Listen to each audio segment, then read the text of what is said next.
Last Friday, Disney's remake Mulan finally came out into Disney Plus after it had been delayed many times, but for an extra $35. So for today, I'm going to be giving my spoiler-free review of this movie, tell you some things that I liked about it without giving too much away, and if it is worth paying $35 to see this movie on Disney Plus. Alright, let's get into it. Now, only a few weeks ago, I rewatched the original Mulan, and to be honest, I had forgotten how good it was. So I was pretty excited to see it be put into live action. But this movie did something very different that I was not expecting it to do. It made it feel different from the original film. Sure, it still follows the same structure with Mulan taking her father's place at war and pretending to be a man, but besides that, they made it feel very different and more like the tale of Mulan, and that nicely represented Chinese culture. It was similar to the animated version, but they made it feel fresh, and I think that was a good call to make. With the other Disney remakes, it seems like they change a few things here and there, but mostly they are just the same story but in live action. And they love to play on your nostalgia for the original.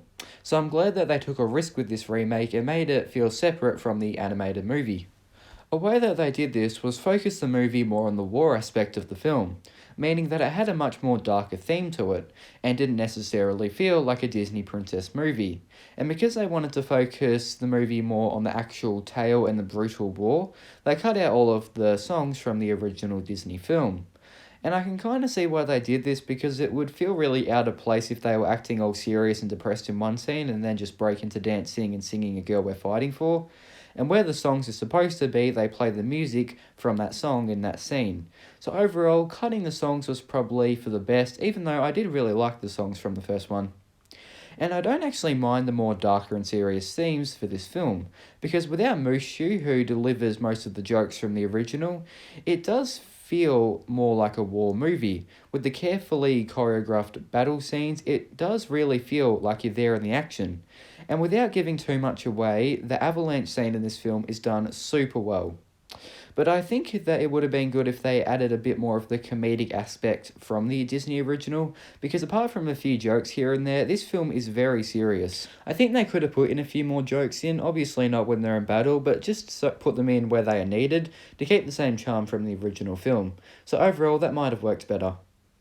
The acting in the remake is also not that bad. They cast really good actors and actresses who were able to take inspiration from the original characters, but also make it their own. Which was good because sometimes in these Disney remakes, when they're playing a really iconic character, it comes off more as a bad impression of the original character. And a lot of the characters who were in the first one are either not in it or they are inspired off another character from the first Mulan.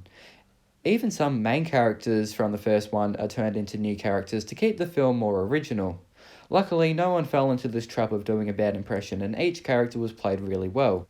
A character that I can point out was very well portrayed was Mulan, who was brought to life really well in this remake.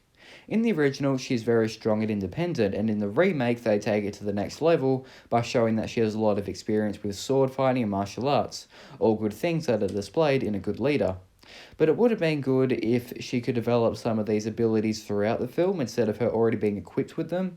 And the actress who played Mulan did a pretty good job to bring the character to life and display the character's motivations and goals.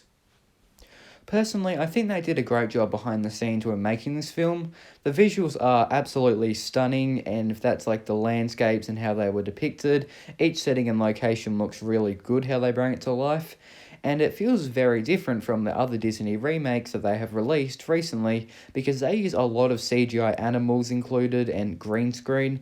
And even though this film does have some green screen and CGI, it's hidden pretty well. Sure, there are some moments where you can kind of tell it's not real, but it has much more of a realistic feel to it.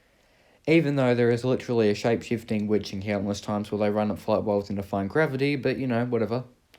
But those martial arts scenes and fight scenes were done really good and gave you a real thrill when watching. And even though I did really like some of the war parts of the movie and sword fight scenes, some of the scenes were dragged out a little too long. just so they could slap an extra half an hour on the film.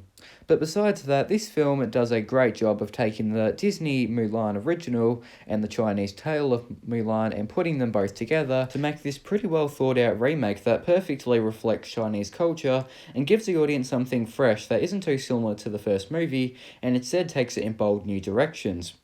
So now that I have given my thoughts on the movie and why I personally think it's a great film that demonstrates the struggles of war and develops the characters in new ways, I need to go back to the question: is it worth buying this film on Disney Plus for $35? Now, personally, I think that's a bit too much because you've already paid the subscription to the film on Disney Plus and you have to pay extra to see it. Now, I do get why Disney needs to do this because this is a high budget movie and they need to make a profit off the film because it's not going into cinemas. But if you're watching it with a few people, I guess you'd get your money's worth. But another idea is just to wait till it comes out onto Disney Plus without having to pay the $35 because I'm sure it will happen eventually. So if you grew up loving the original Mulan with its humour, wacky characters and fun songs, there is a good chance that you might not like this film because it's just so different from the original. However, in saying that, it being so different from the original might appeal to more people who just want a fresh take of the old movie. So therefore, you might love this movie. I found myself really enjoying this film. I don't really have a childhood connection to the animated film, so I don't really mind the fresh take on the story. It's definitely a darker kids film, but saying that, kids would probably handle it fine. There are a few brutal war scenes, but it's definitely a family movie. My ranking of this movie is a solid 8 out of 10. It's a very empowering movie that I would highly recommend. So that's my review of the Mulan remake. Comment down below if you enjoyed the remake, if you've seen it, and make sure to subscribe to the channel and give this video a big thumbs up. And I'll see you next Friday.